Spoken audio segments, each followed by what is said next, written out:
welcome to Unbiased Rugby. So if you've watched the show I did with Hako Time Rugby and Rugby Analyst, where we actually chose World 15 draft style, I think it was quite nerve-wracking going through the draft system.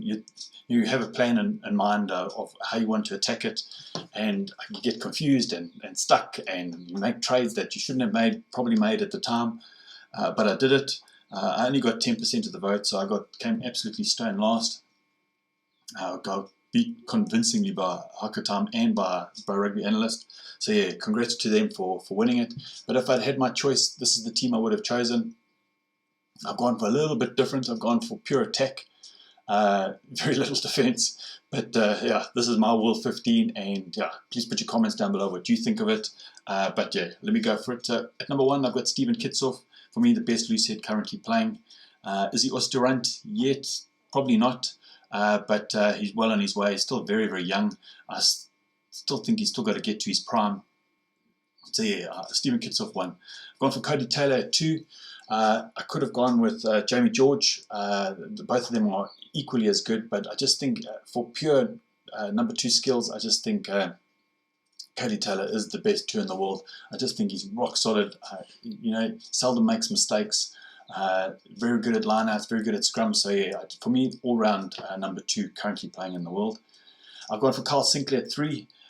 When England toured South Africa, I wasn't super impressed with Carl Sinckler, but by the 3rd test, I felt he'd really come into his own, and he's really become one of the best tight heads currently playing. I think he offers something a little bit special. I could have gone with Tybert Furlong, but yeah, I just think on current form, I just think Carl Sinckler is the best tight head currently playing.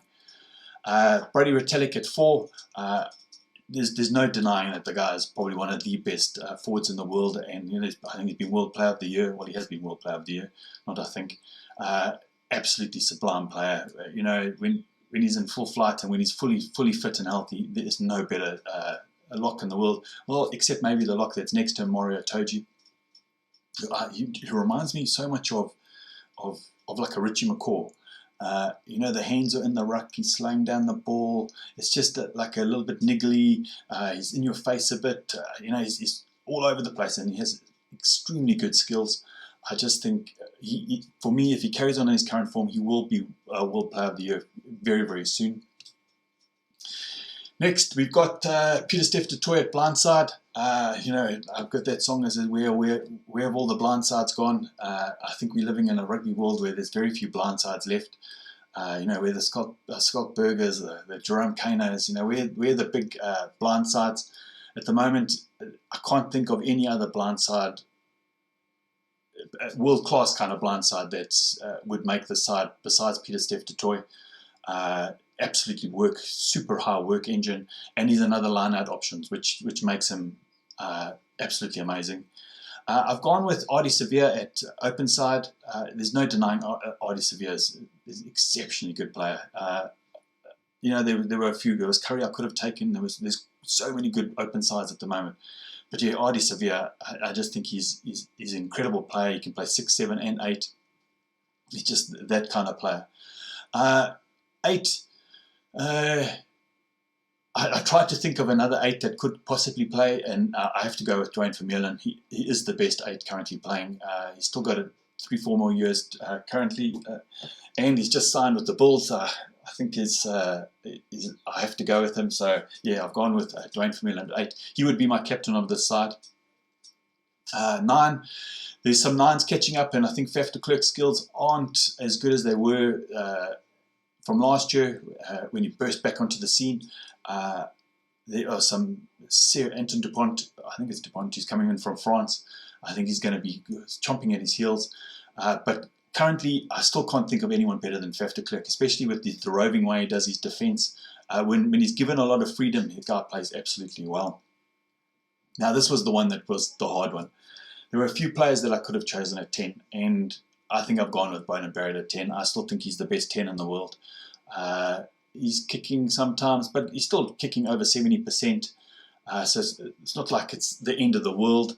I just think 2 times Player of the Year, I can't go past Beauden Barrett at 10. I think he's an incredible player. And yeah, so I've put him at 10. I know he started playing a lot at 15, but I just think that I just still think he's a better 10 than a 15. I've gone with Samu Kerevi at inside centre or second five. I just think the guy's absolutely amazing. It really pisses me off that he's left Australia. He really was one of their best players, and they should have really spent all the money keeping Hooper and all those players when this is the player they should have been keeping. They could have built a whole back line around him, because there's some great young talent coming out of Australia. Watch Australia, they'll be back. They're going through a lot of hardships at the moment, but they'll be back as a willpower very, very soon. The young guns that are coming through are amazing. I've gone with Jonathan Davies on outside centre. There's a few players that I could have put here. I like Lukhanyo Arm. I think he's amazing on defence. I think Maro Itoje is amazing on attack. But yeah, you just cannot go past Jonathan Davies as probably the best outside centre. The guy knows how to attack, knows how to defend. Absolutely amazing. Then the only player that I've taken outside of the traditional Tier 1 nations, which I still don't like that term, I've gone with Samu Radradra. If you watch the guy, the way that he plays, absolute attacking, absolutely amazing attacking. Now, I was thinking of going with a finisher with like Johnny Mayo Mapimpi, but I just thought I'm going to go with 2 attacking wings, and yeah, let's go for it. Other wing, I've gone with Cheslin Kolbe, who I honestly feel is the best attacking winger out there. Just pure sidestepping is absolutely incredible. Sorry, it's my big dog barking in the background. Absolutely amazing wing. But yeah, the outside backs there's quite a few different options. Also, I know that he plays 15 as well. So especially now with the way that the rules are playing, you need how the backfield needs to be defended, and your 15 coming as your second playmaker. You need someone that can move up and down, and I think he's the perfect person for him. And then 15, I've gone with Liam Williams. I've watched him play. He plays for Saracens. I've watched him play for Wales. I think he's absolutely amazing. He makes the right decisions at the right time, and that's what you needed at 15. Maybe not a Ben Smith when Ben Smith was in his heyday, but yeah, that's my World 15. One or two weaknesses I know straight off the bat. It's maybe the kicking and game management might be a little bit off, but I can't choose. I just can't choose Owen Farrell at 10. It would go against the grain. Even though I do think he's an absolutely amazing 10. I could not choose him. But yeah, that's my World 15. Put your comments down below of what you think of the side. I like it. Would I get more than 10% of the votes? I think I will with this team.